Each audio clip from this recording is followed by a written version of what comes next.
प्रदेश में 2027 के विधानसभा चुनावों की आहट अब पूरी तरह महसूस होने लगी है। चुनाव आयोग के द्वारा SIR प्रक्रिया के शुरू होने के संकेत मिलते ही प्रदेश की राजनीति में नई हलचल तेज हो गई है। राजनीतिक दलों ने अपनी रणनीतियों को जमीन पर उतारने की तैयारी शुरू कर दी है और बिहार चुनाव के ताजा नतीजों ने यूपी की सियासत में एक नई बहस को जन्म दे दिया है। ये बहस सिर्फ इस बात तक सीमित नहीं है कि कौन मजबूत है और कौन कमजोर, बल्कि इस पर भी गहराई से केंद्रित है कि अगला चुनावी महाभारत किस सूरत में लड़ा जाएगा, कौन किसके साथ होगा और किस गठबंधन में कौन सी दरारें उभरने वाली हैं। सत्तारूढ़ NDA अभी भी अपेक्षाकृत स्थिर दिखाई देता है। बिहार में भाजपा, JDU, लोजपा, रामविलास, राष्ट्रीय लोक मोर्चा और हिंदुस्तानी आवाम मोर्चा का पांडव मॉडल काफी सफल रहा। सीटों के बंटवारे को लेकर कुछ असंतोष जरूर सामने आए, लेकिन इनसे वरिष्ठ नेताओं के समय रहते बातचीत के माध्यम से संभाल लिया गया। नतीजा ये रहा कि तमाम दल एकजुट होकर चुनावी मैदान में उतरे और करीब 80 से 90% सीटों पर जीत हासिल की।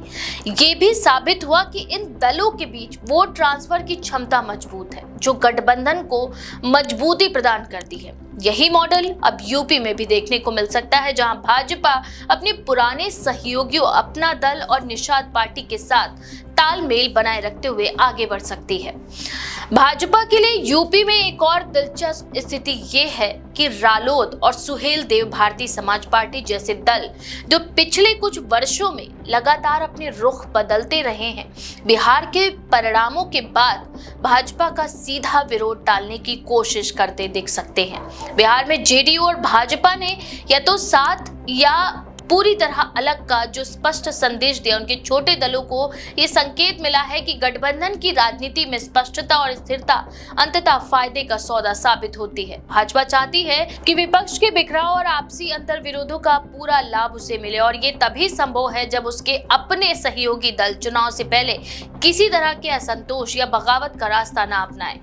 इसी संदर्भ में VIP का उदाहरण काफी महत्वपूर्ण है, जिसने 2020 के बिहार चुनाव में NDA का हिस्सा रहते हुए 4 सीटें जीती थी, लेकिन बाद में गठबंधन तोड़कर महागठबंधन में चली गई। 2025 के विधानसभा चुनाव में VIP का खाता तक नहीं खुला, जिससे ये स्पष्ट संदेश गया कि अल्पकालिक रणनीतियों और गठबंधन बदलने की राजनीति अक्सर नुकसानदेह भी हो सकती है। यूपी में सुभासपा और अन्य छोटे दल इस उदाहरण से सबक लेते हुए भाजपा के साथ बने रहने की दिशा में आगे बढ़ सकते हैं, खासकर तब जब विपक्ष खुद आपसी खींचतान में उलझा हुआ हो। विपक्षी गठबंधन की बात की जाए तो यहाँ स्थिति सबसे अधिक अनिश्चित और अस्थिर लग रही है। लोकसभा चुनाव 2024 के बाद से ही कांग्रेस यूपी में अपने पैर जमाने की कोशिशों में लगी हुई है, जिसके तहत वह सीटों पर दावे जोर शोर से कर रही है। उपचुनाव में कांग्रेस ने 10 में से 5 सीटों पर दावा ठोककर सपा को असहज स्थिति में डाल दिया था। अब 2027 के विधानसभा चुनावों को ध्यान में रखते हुए कांग्रेस आधी सीटों पर दावे कर रही है, लेकिन बिहार में उसके खराब प्रदर्शन के बाद पार्टी की परचेजिंग पावर कमजोर पड़ चुकी है। ये बात महागठबंधन के भीतर भी महसूस की जा रही है, और यही वजह है कि विपक्षी दलों में ये मत बनता दिख रहा है कि अखिलेश यादव को विपक्ष का चेहरा बनाकर चुनावी लड़ाई को सरल बनाया जाए। बिहार चुनाव में कांग्रेस की भूमिका पर कई सवाल उठे। गठबंधन की अंतिम रूपरेखा आखिरी समय तक तय नहीं हो पाई, क्योंकि कांग्रेस सीटों को लेकर लगातार दबाव डालती रही। इसी वजह से करीब 11 सीटों पर कांग्रेस उम्मीदवार महागठबंधन के अन्य दलों के उम्मीदवारों से सीधे फ्रेंडली फाइट करते दिखे। जिस सीट पर प्रियंका गांधी ने अपनी पहली सभा की, वह भी एक ऐसी ही फ्रेंडली फाइट वाली सीट थी। इससे कांग्रेस पर यह आरोप लगा कि ये गठबंधन की राजनीति को जिम्मेदारी के साथ नहीं निभा पा रही।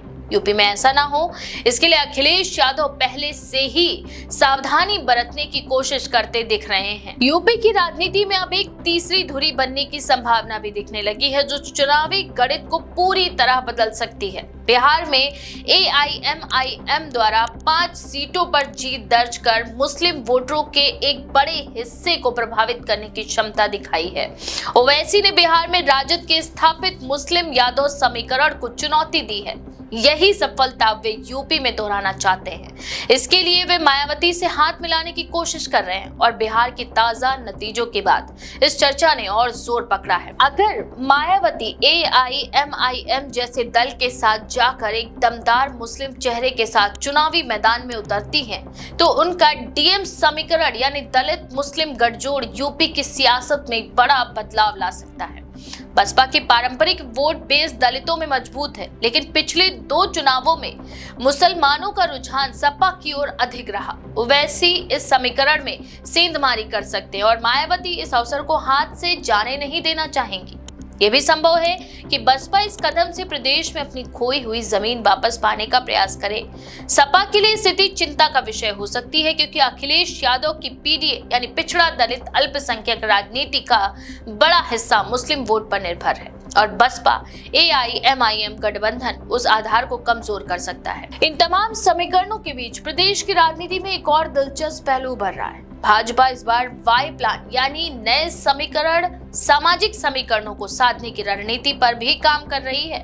पार्टी की कोशिश है कि वह युवा, महिला, गैर यादव पिछड़ा वर्ग, गैर जाटव दलित वर्ग और सवर्ण मतदाताओं के बीच एक मजबूत और व्यापक सामाजिक आधार तैयार कर सके। इसके लिए पार्टी विकास, कानून व्यवस्था और पिछले वर्षों में हुए सामाजिक बदलावों को अपने मुख्य मुद्दों के रूप में सामने रख सकती है।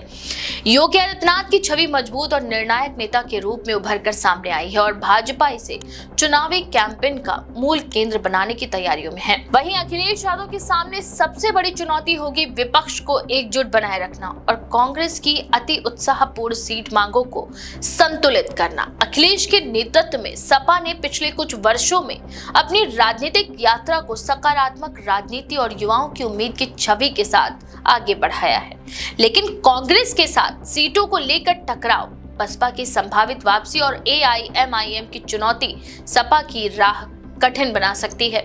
वहीं मायावती के लिए भी यह चुनाव निर्णायक होगा। बसपा लगातार 2 चुनावों में अपेक्षा से कम प्रदर्शन कर चुकी है। दलित वोटरों में भी एक हिस्से का भाजपा की ओर से शिफ्ट होना बसपा की चिंता बढ़ाता है।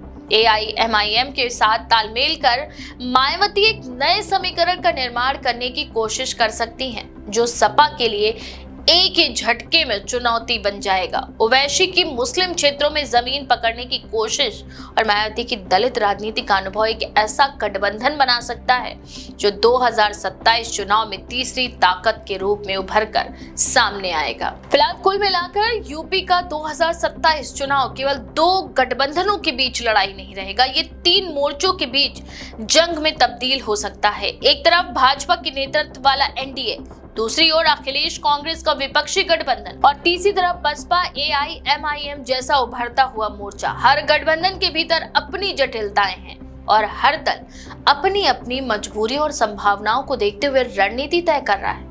बिहार के चुनाव परिणामों ने यह साफ कर दिया है कि स्पष्टता, एकजुटता और संयम ही जीत की राह बनाते हैं। यूपी की सियासत अब इसी दिशा में आगे बढ़ रही है। तो इस बारे में आपका क्या विचार है? अपनी राय कमेंट सेक्शन में जरूर लिखें। ऐसी और भी खबरों के लिए देखते रहें द पेज 19।